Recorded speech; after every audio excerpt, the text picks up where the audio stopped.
Class. Good morning friends. आज हम basic electrical अथवा जनरल इंजीनियरिंग और BMW, क्योंकि तीनों का सिलेबस 99% सेम है फ्रेंड्स, जो कि क्रमशः इलेक्ट्रिकल, मैकेनिकल और सिविल ब्रांच में चलती है सेकेंड सेम में। आज हम फ्रेंड्स इस सब्जेक्ट के यूनिट 3 को स्टार्ट कर रहे हैं। यूनिट 3 का हमारा ये पहला टॉपिक है फ्रेंड्स। यूनिट 3 बेसिकली हमारा वोल्टेज और करंट सोर्स के बारे में है। यूनिट 3 है basically friends voltage and current source, जिसको बोलेंगे वोल्टेज तथा धारा स्रोत, हमारे यूनिट का नाम है फ्रेंड्स। तो फ्रेंड्स बेसिकली इस यूनिट में हम वोल्टेज और करंट स्रोत के बारे में बेसिक जानकारी प्राप्त करेंगे। आखिर ये स्रोत हैं क्या, ये हमारे इलेक्ट्रिकल सर्किट में किस प्रकार से एनर्जी अथवा पावर को प्रदान करेंगे, साथ ही साथ इनका क्या रोल है, ये लोड को पावर प्रदान करने के बाद इसमें क्या क्या विभवानुपात होता है, टर्मिनल वोल्टेज से क्या असर पड़ेगा, इत्यादि चीज़ों का हम इसके अंतर्गत डिस्कशन करेंगे। तो फ्रेंड्स पहली बात ये आती है कि आखिर सोर्स होता क्या है। कोई भी सोर्स, क्योंकि हम जानते हैं फ्रेंड्स वोल्टेज और करंट दोनों ही एनर्जी सोर्स हैं, दोनों ही क्या करते हैं फ्रेंड्स, हमारे सर्किट में लगे हुए एलिमेंट जैसे लोड को क्या करते हैं, ये पावर प्रदान करते हैं। ठीक है फ्रेंड्स, ये हमारा मान लीजिए सोर्स कनेक्ट है और सोर्स हमारा क्या करेगा फ्रेंड्स, इसमें लगे हुए एलिमेंट अर्थात लोड को पावर प्रदान करेगा, ऊर्जा प्रदान करेगा। ऊर्जा प्रदान करने का आशय ये फ्रेंड्स, उसमें धारा प्रवाहित होगी। अब देखिए फ्रेंड्स, इसके पास एनर्जी है, मीन सोर्स ऑफ एनर्जी है। सोर्स ऑफ एनर्जी यहाँ पे लगा है, ये सोर्स ऑफ एनर्जी हमारे लोड को ऊर्जा प्रदान करती है, जिससे हमारा लोड ड्राइव होता है। या लोड कुछ भी हो सकता है फ्रेंड्स, आपका फैन हो सकता है, बल्ब हो सकता है, आपकी कोई मशीन मोटर हो सकती है फ्रेंड्स। किसी भी चीज को ड्राइव करने के लिए जो ऊर्जा चाहिए हमें कहाँ से प्राप्त होगी, हमें सोर्स के द्वारा प्राप्त होगी। यह सोर्स फ्रेंड्स बेसिकली दो प्रकार का हो सकता है, वोल्टेज सोर्स अथवा करंट सोर्स। तो बेसिकली हम अगर फ्रेंड्स सोर्स की बात करें तो हमारे सामने दो सोर्स आएंगे फ्रेंड्स, वोल्टेज सोर्स और करंट सोर्स। आज हम बेसिकली फ्रेंड्स आज के लेक्चर में वोल्टेज सोर्स के बारे में डिस्कशन करेंगे। आखिर वोल्टेज सोर्स है क्या। तो फ्रेंड्स हमारे सामने दो सोर्स होंगे, वोल्टेज सोर्स और करंट सोर्स। आज हम डिस्कशन करेंगे केवल वोल्टेज सोर्स पर। इससे पहले फ्रेंड्स पिछले क्लासेस हमने आपको बताया कि वोल्टेज क्या होता है, साथ ही साथ हमने आपको ये भी बताया फ्रेंड्स कि विभवांतर क्या होता है, जिसको पोटेंशियल डिफरेंस बोलते हैं। विभवांतर और विभव क्या होता है, ये सब चीज़ों के बारे में हम पहले से डिस्कस किए हैं। साथ ही साथ फ्रेंड्स हमने आपको ये भी बताया था कि किसी भी सर्किट में धारा को प्रवाहित करने के लिए फ्रेंड्स दो कंडीशन होनी चाहिए, आपकी सर्किट क्लोज होनी चाहिए, साथ ही साथ उसमें विभवांतर होना चाहिए, तभी जाके आपके सर्किट में धारा का प्रवाह हो सकता है। और ये धारा को प्रवाहित कौन करेगा फ्रेंड्स, ये हमारा सोर्स, जो कि सोर्स ऑफ एनर्जी है, मींस वोल्टेज सोर्स। तो फ्रेंड्स हमने अभी तक जाना कि वोल्टेज सोर्स के द्वारा हमारे सर्किट में लगे हुए एलिमेंट अर्थात लोड को ऊर्जा प्राप्त होती है। तो फ्रेंड्स हम इसका पहले सिंबल देखते हैं कि वोल्टेज सोर्स को किस प्रकार से रिप्रेजेंट करते हैं। अब देखिए फ्रेंड्स हमारे सामने वोल्टेज सोर्स आया, तो वोल्टेज सोर्स हमारा फ्रेंड्स दो प्रकार का होगा। वोल्टेज सोर्स भी हमारा दो प्रकार का होगा। एक आपका होगा AC वोल्टेज सोर्स,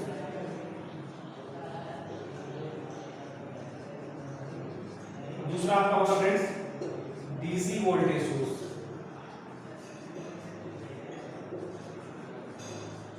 पहला आपका AC वोल्टेज सोर्स है, दूसरा आपका DC वोल्टेज सोर्स है।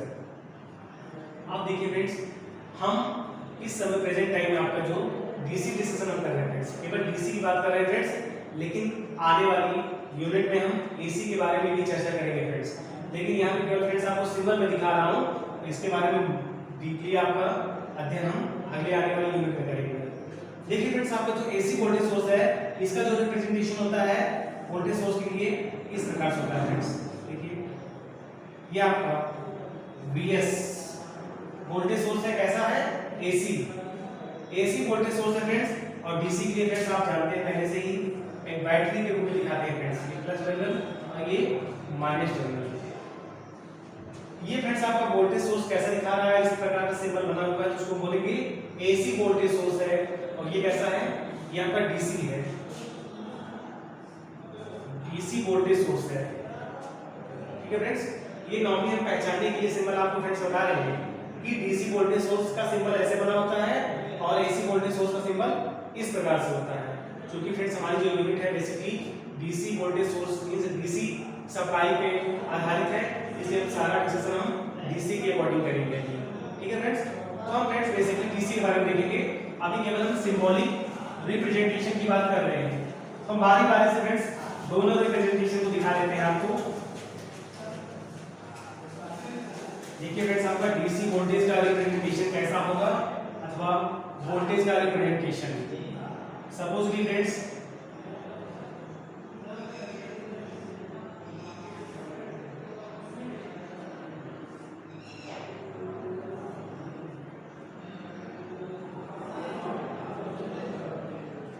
ये देखिए फ्रेंड्स, आपका ये आपका वोल्टेज सोर्स है, ये मान लीजिए आपका रेजिस्टेंस है, इंटरनल रेजिस्टेंस है आरएस। क्योंकि हमने आपको फ्रेंड्स बताया था प्रत्येक डिवाइस का अपना खुद का रेजिस्टेंस होता है। आपको पता है फ्रेंड्स, अपना खुद का रेजिस्टेंस होता है। मान लीजिए हमारे सामने ये वोल्टेज सोर्स है और ये उसका प्रतिरोध है आरएस। ठीक है फ्रेंड्स, और यहाँ पे क्या मिलेगा फ्रेंड्स हमें टर्मिनल वोल्टेज। ये हमारा फ्रेंड्स सिंबल है, किसका सिंबल है ये? वोल्टेज सोर्स का सिंबॉलिक रिप्रेजेंटेशन है। सिंबॉलिक रिप्रेजेंटेशन का मतलब यह है फ्रेंड्स, हम इसको चिन्ह के रूप में या एक ग्राफिकल के रूप में किस प्रकार से वोल्टेज सोर्स को हम दर्शाएंगे। तो फ्रेंड्स अगर आपको वोल्टेज सोर्स को दर्शाना है तो इस प्रकार से आप सर्किट दिखा दीजिए। ये दिखाइए आप, ये हमारा डीसी वोल्टेज सोर्स है Vs और उसके सीरीज में लगा हुआ रेजिस्टेंस है Rs। तो फ्रेंड्स ये हमारा वोल्टेज सोर्स क्या करेगा? परिपथ में लगे हुए एलिमेंट को लगातार एनर्जी प्रदान करता रहेगा, लगातार ऊर्जा प्रदान करता रहेगा। लेकिन फ्रेंड्स हम ये भी जानते हैं ये लगातार ऊर्जा कब प्रदान करेगा? जब आपकी सर्किट कंप्लीट हो। अगर सर्किट कंप्लीट नहीं होगी फ्रेंड्स तो उस कंडीशन में क्या होगा? धारा का प्रवाह नहीं होगा। जैसे कि फ्रेंड्स यहाँ पे देखिए क्या है, यहाँ की सर्किट ओपन है, यहाँ पे धारा का प्रवाह कितना होगा फ्रेंड्स? 0 होगा। अगर धारा का प्रवाह नहीं हो रहा है इसका मतलब यह हमारा वोल्टेज सोर्स एनर्जी डिलीवर नहीं कर रहा है। वोल्टेज इसके पास एनर्जी है फ्रेंड्स, लेकिन इसकी एनर्जी अभी यूज नहीं हो पा रही है। क्यों? क्योंकि सर्किट हमारी कंप्लीट नहीं है।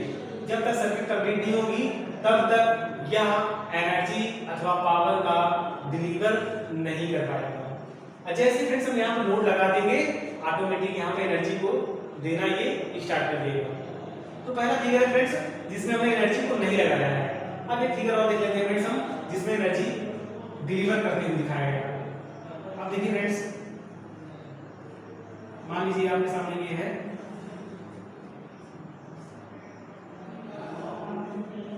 आपके बार में एक लोड लगा दिया।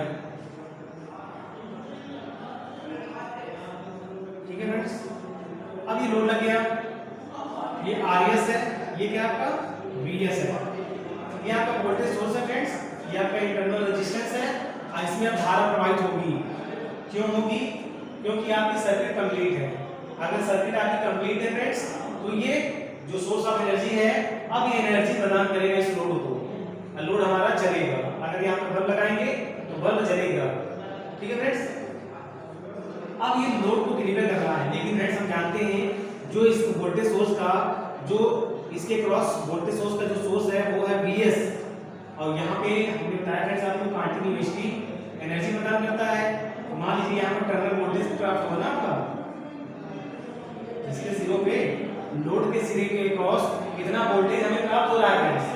देखिए फ्रेंड्स, जब तक इसमें धारा प्रदान नहीं हो रही थी फ्रेंड्स तो I बराबर 0 था। तो I बराबर जब 0 होगा फ्रेंड्स इस रेजिस्टेंस में होने वाला वोल्टेज ड्रॉप कितना होगा? देखिए friends, voltage drop is equal to I into R होता है। जब I का मान 0 है फ्रेंड्स तो 0 इंटू R बराबर 0 वोल्ट। अर्थात जब हमारी सर्किट ओपन थी उस कंडीशन में फ्रेंड्स हमारे रेजिस्टेंस में कोई वोल्टेज ड्रॉप नहीं होगा। अर्थात यहाँ का वोल्टेज सेम होगा। तो फ्रेंड्स यहाँ हम लिख सकते हैं VT equal to VS।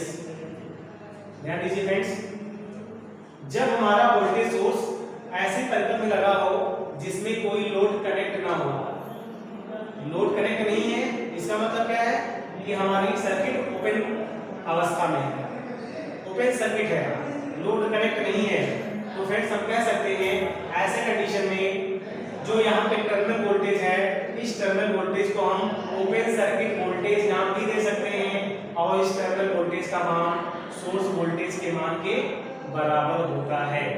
Source voltage के मान के बराबर हो गया, अर्थात फ्रेंड्स जितनी इसके पास एनर्जी पहले थी अभी भी उतनी एनर्जी बनी हुई है। क्यों बनी हुई है फ्रेंड्स? क्योंकि इस एनर्जी को खाने वाला कोई है ही नहीं, इसने एनर्जी वेस्ट की ही नहीं है, यहाँ पे कोई लोड था ही नहीं, तो एनर्जी किसको देता है ये, इसलिए फ्रेंड्स टर्मिनल वोल्टेज और सोर्स वोल्टेज बराबर हो गए। लेकिन फ्रेंड्स यहाँ देखिए इस सर्किट में आपका लोड पैरामीटर कनेक्ट हो गया है, लोड के कनेक्ट हो जाने से क्या होगा, अब ये लोड को एनर्जी अथवा पावर डिलीवर करेगा, तो इस एनर्जी पावर को खाने वाला एलिमेंट हमारे सर्किट में आ गया।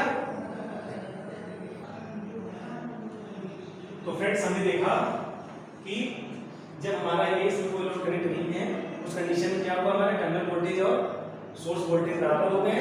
जब लोड कनेक्ट हो गया फ्रेंड्स, ऐसी कंडीशन फ्रेंड्स हमारा टर्मिनल वोल्टेज और सोर्स वोल्टेज कभी भी बराबर नहीं होंगे, अर्थात फ्रेंड्स ये हमारे सोर्स वोल्टेज का मान थोड़ा बहुत कम हो जाएगा फ्रेंड्स। इस समय क्या हो जाएगा फ्रेंड्स, सोर्स वोल्टेज का मान कम हो जाएगा, ठीक है फ्रेंड्स, क्योंकि यहाँ पे एनर्जी हमारी डिलीवर कर चुका है, इसलिए इसमें सोर्स वोल्टेज और टर्मिनल वोल्टेज हम बराबर नहीं दिखा सकते हैं फ्रेंड्स, ठीक है फ्रेंड्स।